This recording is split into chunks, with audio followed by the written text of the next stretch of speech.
जरा सोचिए, एक ऐसी लड़ाई के बारे में जिसने ब्रह्मांड को ही बना दिया हो। आज हम मधु और कैटब की कहानी में उतरने वाले हैं। एक ऐसी कथा जो सृष्टि, अराजकता और एक ऐसे महायुद्ध के बारे में है जिसने हमारी दुनिया को आकार दिया। यही सवाल इस पूरी कहानी की जान है।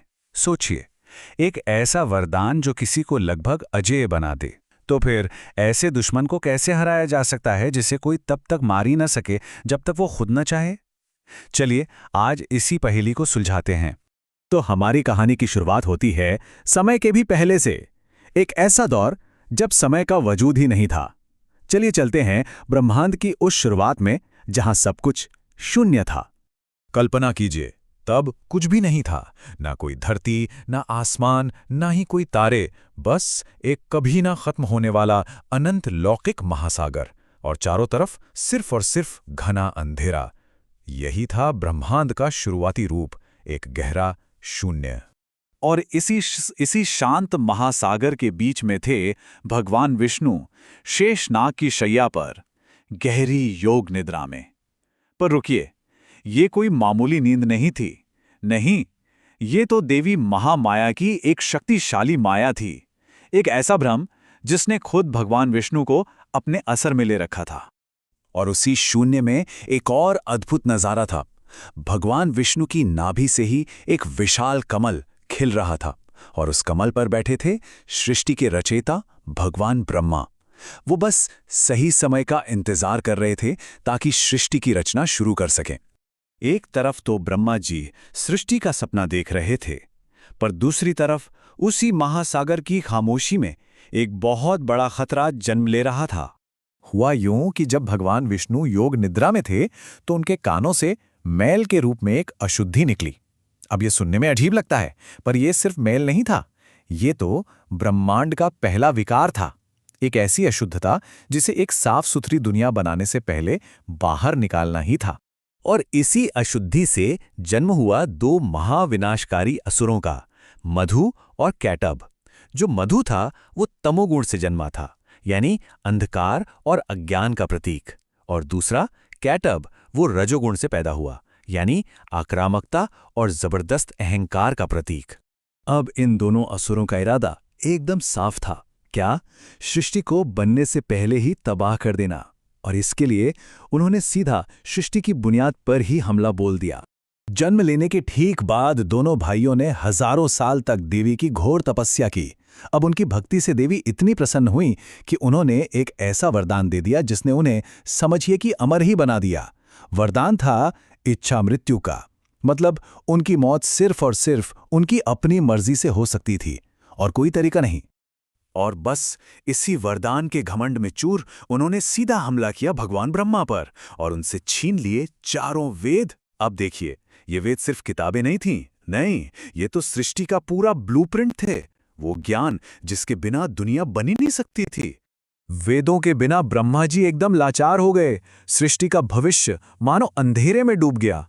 और यहीं से एक ऐसे महायुद्ध की शुरुआत हुई जिसे हजारों सालों तक चलना था।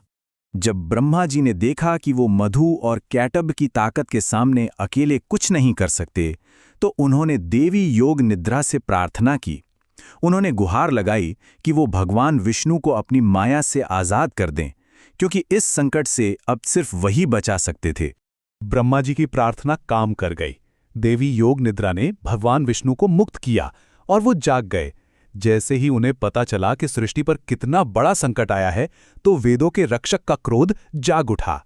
उन्होंने फौरन उन असुरों को ललकारा और फिर शुरू हुआ एक ऐसा भयानक युद्ध जो पूरे 5000 साल, जी हां 5000 साल तक लगातार चलता रहा।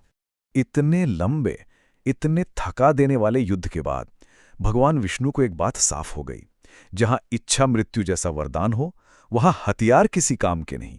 नहीं, जीत शस्त्रों से नहीं मिलेगी। यहां तो बुद्धि और माया से ही काम लेना होगा।